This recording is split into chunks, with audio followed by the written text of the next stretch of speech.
I got tired of waiting, so I started using the whipper snipper. I went around and did some work.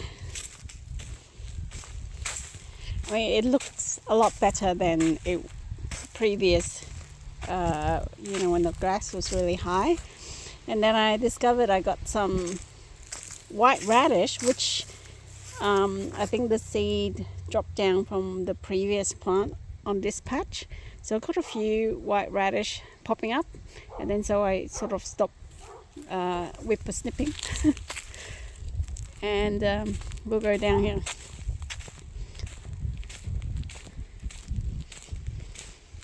In all honesty, it does look a whole heap better, although I'm not doing it like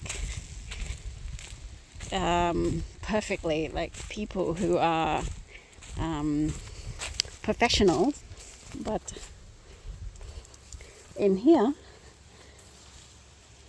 see, I did a lot of the whipper snipper, cut down the grass over here. I mean, I don't particularly like it when it's bare earth like this here. So this is my patch from yesterday that I did weeding. And over here, I used the whipper snipper to cut down just the pathway. I prefer this way than the other way. So after a couple of hours, I went around. I haven't finished yet. Just, casually cutting grass. And yeah, even this bed looks amazing, like after I trimmed down the grass from the walkway, the path, you see. And I just went into the bed and pulled out a few things, and it just looks epic. Well, in my view, it looked good, very good. All my celery. These are the ones that survived the sheep invasion, and they came back. And then the iceberg cabbage, some of them rotted away, like you can see here. This one here, but the rest, I think they should be doing a-okay. Yeah.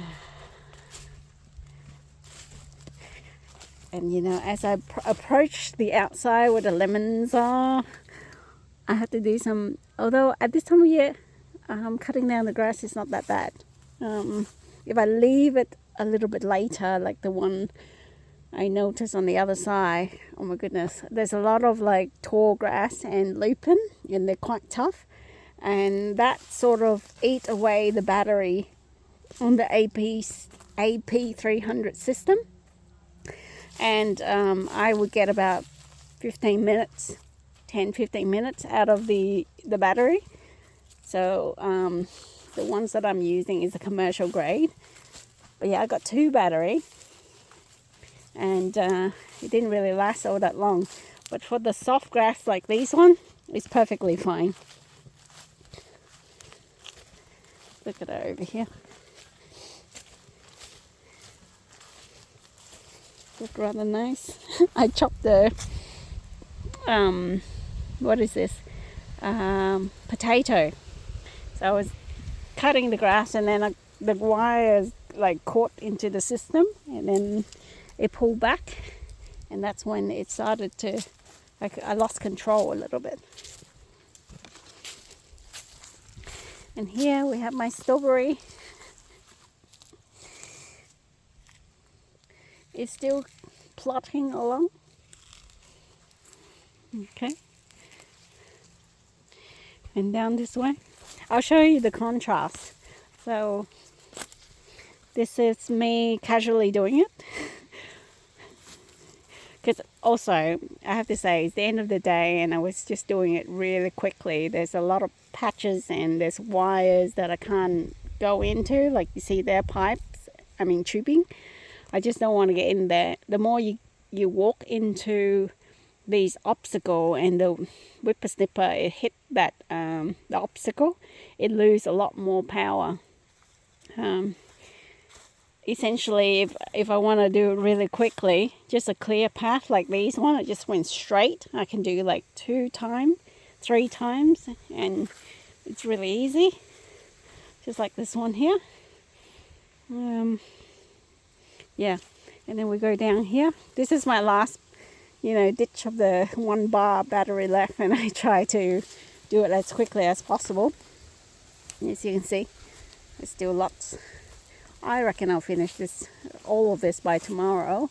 Like, the places where I'm growing, whereas the tall grass outside, I'll just leave it for the Kubota slasher to either to cut down the grass. But still, I mean, like, we are in the wet season. Well, I say winter, rainy season, not wet season. So there's still going to be a bit of rain to come. I don't want to be like cutting the grass outside with the slasher, because I know more grass is going to grow after you cut it down and more rain comes. So in here, if I don't cut it now, it gets a little bit too high and too thick for the whippersnipper to handle. It can. I just need to change the blade, but I prefer using the plastic string rather than the blade, because I don't know, I just prefer, because the blade, when you hit the ground, it bounces off, and that's when I don't particularly like it. It stops the machine. So with the whippersnipper, the string, it keeps on going, but then it will eat away the string, and then it will eat away the battery as well. Yeah, this is my black sapote section. Like I said, I prefer a little bit of grass. I think it's nice. I don't like it when it's bare. And also, because, usually I leave it to my mom and dad, and they would just clean the whole section out, simply because they don't want to see, like in Australia, in Perth, where I am, there are quite a few venomous snakes. So Australia is well known for its very, dangerous snakes. So you have to keep your property clear, as clear as possible. I mean, you can't do everything, but just to be visible, like this, I think this is good enough. Yeah. Look at my black sapote.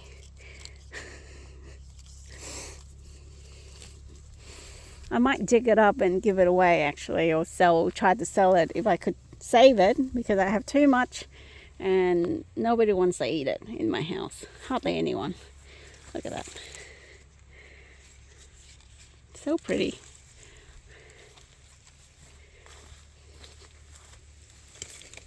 And this is my clothes. Like, this is what happened. When you cut grass, you wear white. I think everybody knows that. I didn't come prepared.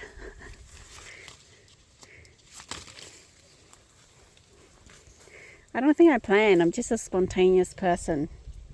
So assessing these black sapote here, they're not ready yet. The cap is still, stuck to the skin, or close to the skin. Whereas this one over here, no, that's still not ready as well. There's a lot more bigger ones on this one.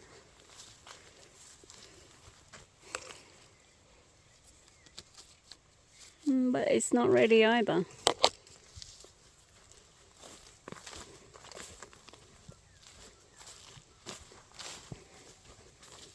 I was supposed to go to work, but I decided I didn't want to go to work. So here I am doing gardening.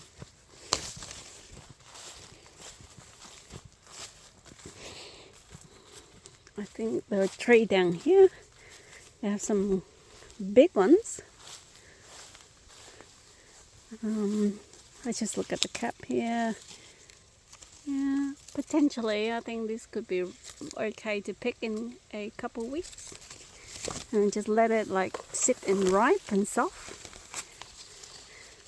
Yeah, see that? The cap here, if it starts to lift and a little bit more, that means you can pick it. It's ready.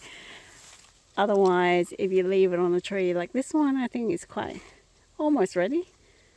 If it lifts a little bit further, you can pick it, because if you leave it on the tree, the bird's gonna eat it.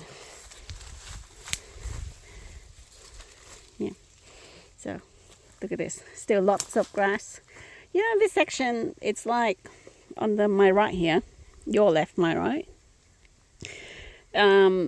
The trees aren't doing so well because I noticed the roots from the bamboo actually eat all the way in, as close as that line of black sapote down there. It's quite vigorous. So, you know, I mean, I knew that.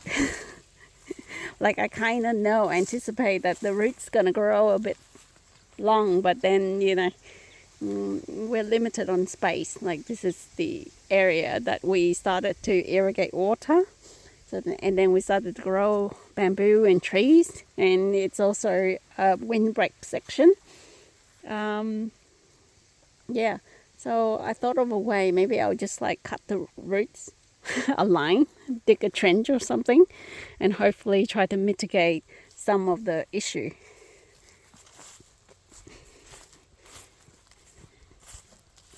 Otherwise, I think it's well done to me. I